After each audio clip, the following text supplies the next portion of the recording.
Hello, all, and thank you for visiting Fragments, Ruins, Shores for this maiden voyage. Today I've prepared a critical reading of Geoffrey Hill's poem Merlin, which, among its many attractive qualities, is very short. I fear this is not a quality that my video is going to share, but here we go. The poem Merlin is only 2 quatrains long, but I think I can show that it is almost bafflingly rich. Let's read it together. Merlin. I will consider the outnumbering dead, for they are the husks of what was rich seed. Now, should they come together to be fed, they would outstrip the locusts' covering tide. Arthur, Elaine, Mordred, they are all gone.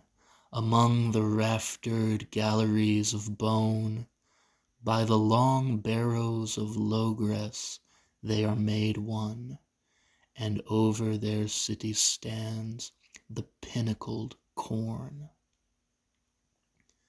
How to approach this poem? First of all, I think it goes without saying that Merlin is the speaker, and that he is reflecting on the great figures of the heroic Arthurian age, all of whom he has outlived.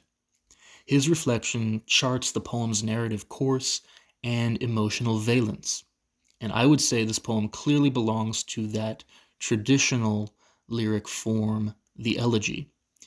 It is a remembrance of and mourning for those who have passed on, and a meditation on mortality.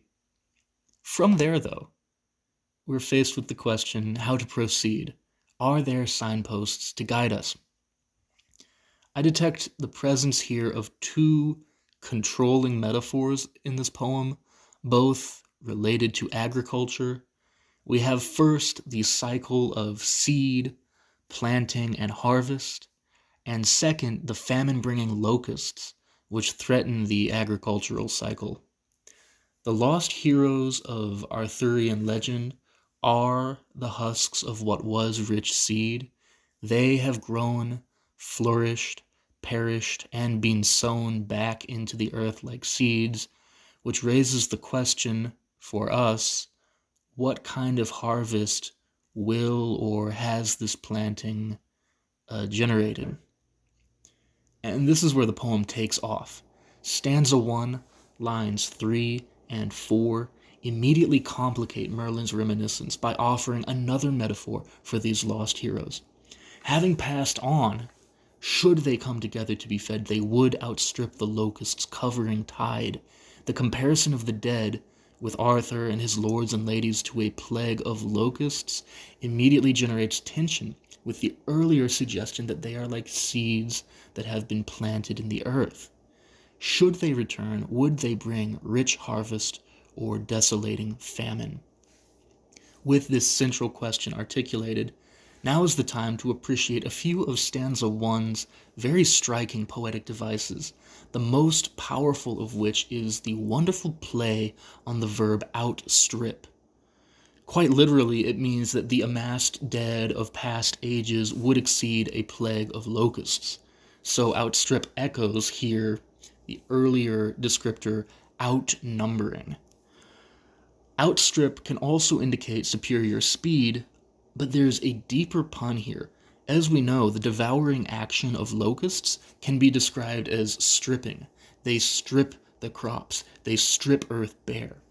And so for the amassed husks of Arthurian legend to outstrip the locusts strengthens this horrific suggestion that should they return, they would bring a famine greater than the locusts, devouring our substance and livelihood. I would also note here the double meaning of husks in line 2. Husks suggests the protective coatings of seeds, and it looks forward to the pinnacled corn at the end of the second stanza. But husk can also be used to describe the hollow shell of a dead insect, such as a locust, or also a person who has lost their awareness and operates like an insect on inscrutable basic instinct. We say people in this state are husks of themselves. And we return to the basic ambiguity in this poem. Are the dead more like seed that has been planted, or like locusts bringing a famine? Stanza 1 has a rich musical quality, which is critical to appreciate. It gives us 4 end rhymes that finish on the same consonant sound: dead, seed, fed, and tide. In addition to this repetitive quality, there is the lovely sequence of helping verbs, being verbs, and conditionals.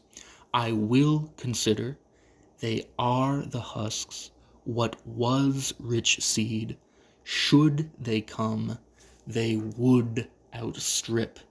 There's a motion here from the statement of intention to consideration of the present, then a movement back into the past, and a final step to the conditional statements of the final 2 lines of stanza 1.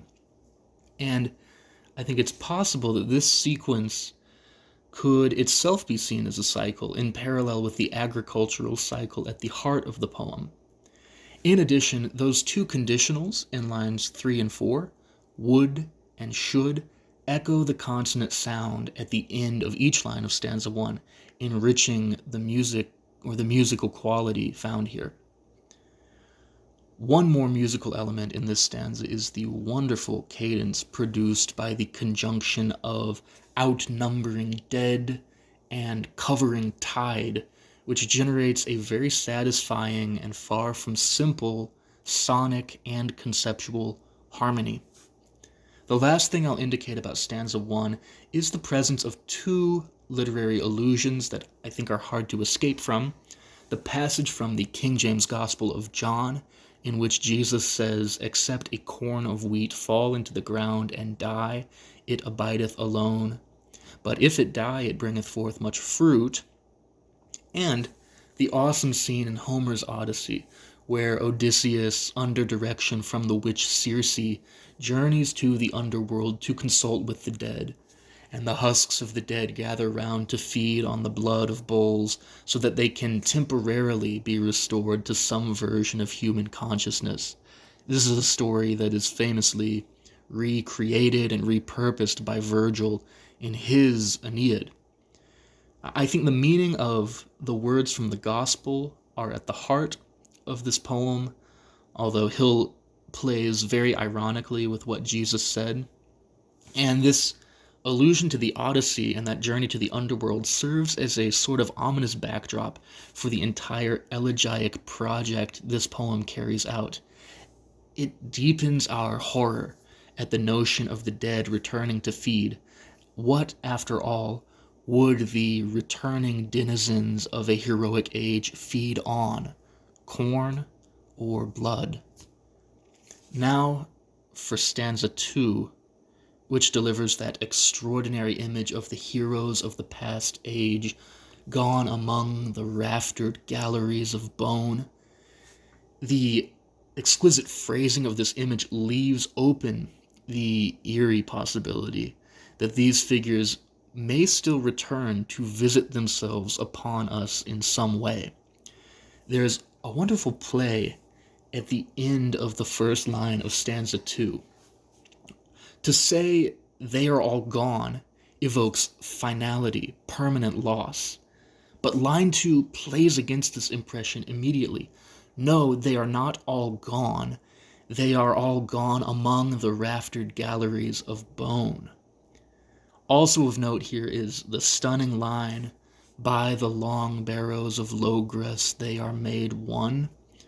So far, the poem has been using lines of 10 syllables, but suddenly the poem employs 2 alexandrines, lines of 12 syllables.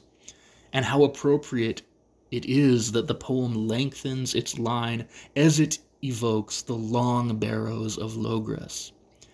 And of course, the making one that occurs under these long and long enduring barrows is the permanent dissolution of the heroes of the past, the transformation of their substance and individuality into some fertilizing and nourishing element in the soil.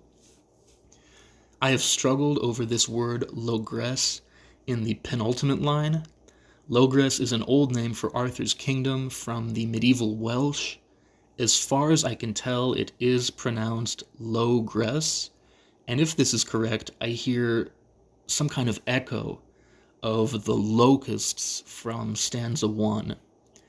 In part, I guess the barrows of Logress could be seen as devouring insatiably like locusts, but they also have a certain fecundating, fertilizing role, as I've already suggested, a role that the locusts would not share. In addition, though, to the suggestiveness of this locust-logress conjunction, the kingdom of Logress has a complex, legendary lineage. The name Logress was used by Thomas Malory to refer to the Kingdom of England, but various French works use it to name Camelot itself, King Arthur's capital. In addition to this, in a pseudo-history by Geoffrey of Monmouth, which is a lovely coincidence in itself, given that we are reading a poem of Geoffrey Hill's, and I suspect that Hill was probably aware of this connection. Anyway, according to Geoffrey of Monmouth, Logress was named for King Locrinus, son of Brutus of Troy, who was himself a descendant of the legendary Aeneas, founder of Rome. This suggests just how deep and rich the rich seed referred to in this poem might be.